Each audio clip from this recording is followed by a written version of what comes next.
let's go through this step by step. How did a girl who was brought by her parents to the United States from Lebanon, your home country, schooled in the United States, clearly smart, went to university in Texas, read history. How did you get involved with the sex porn industry? I don't think low self-esteem discriminates against anyone. It doesn't matter if you come from a great family or if you come from a not so great background. I struggled my entire childhood with weight, and I never felt attractive or worthy of male attention. And suddenly, my first year of college, I start losing all this weight from making small changes. And by the time I graduated, I was ready to make a bigger difference. I felt extremely self-conscious about my breasts because that was the first thing to go when I lost all the weight. I lost about 50 pounds. I don't know how many kilos that is, or stones. Well, it's a considerable amount of weight. Yeah. It changed your body, yeah. It changed you physically. Completely. Yeah. So my biggest insecurity was my breasts. So I wanted to more or less go back to what they normally were. And once I did that, I started garnering all of this attention from men, and I was never used to it. And I felt like unless I held on to it and kind of did what was asked of me or what was expected of me, it would go away. And after feeling what it was like, that validation and, you know, the compliments for the first time, I did not want that to go away. You were spotted, I think, on a street. I mean, there you were a young graduate wanting to sort of find a job, and you were spotted on a street by a guy who said, I can work with you, and clearly he opened up and said, it's the porn business. What was it in you that far from running away, was drawn into it? It wasn't.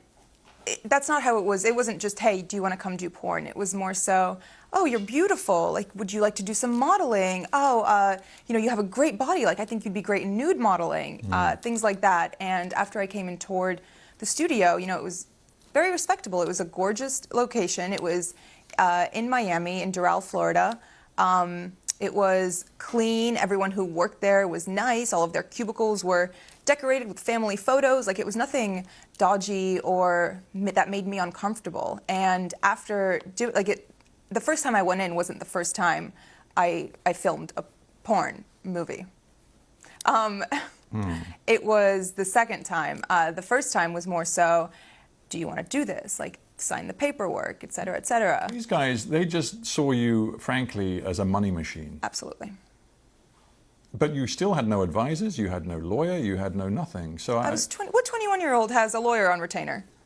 I'm just trying to get my head around how stressful this must have been, and whether even now, because you sit here so poised, and obviously a lot of time has passed and you've moved on, but do you think there is some sort of post-traumatic stress that is in you from this experience? Yes, and I think it kicks in mostly when I go out in public, because the stares I get, I feel like people can see through my clothes, and it brings me deep shame.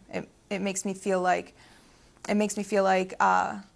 I lost all right to my privacy, which I did, because I'm one Google search away. Yeah. And those images you cannot expunge. No. You have no right, even though it is deeply personal to you, you have no right to remove them from anybody's view around the world. Yeah.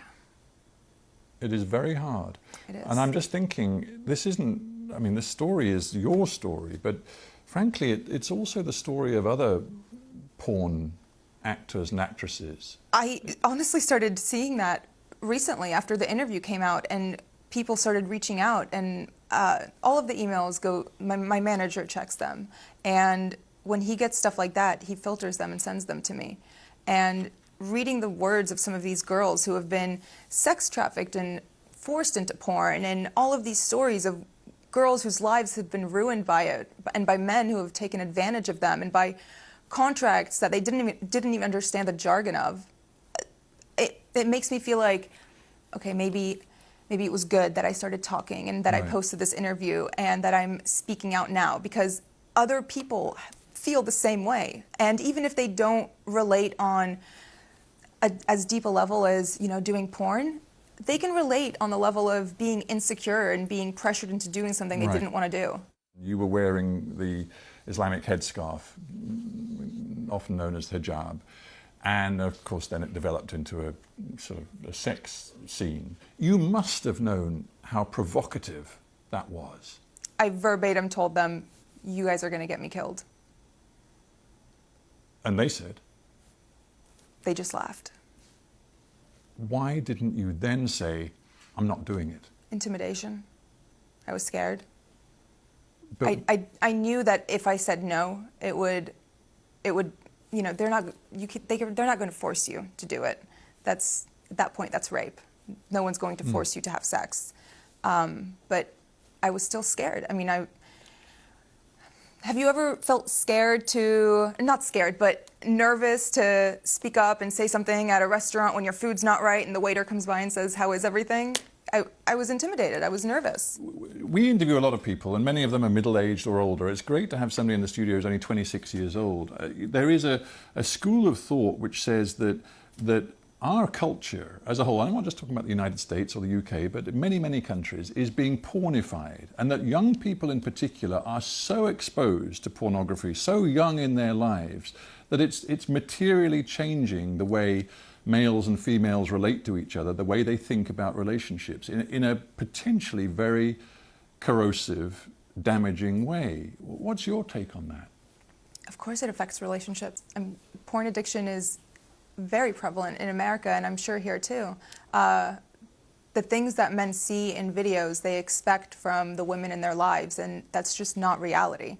No one is going to be that perfect. No one is going to do those acts on a Wednesday night with the person they love.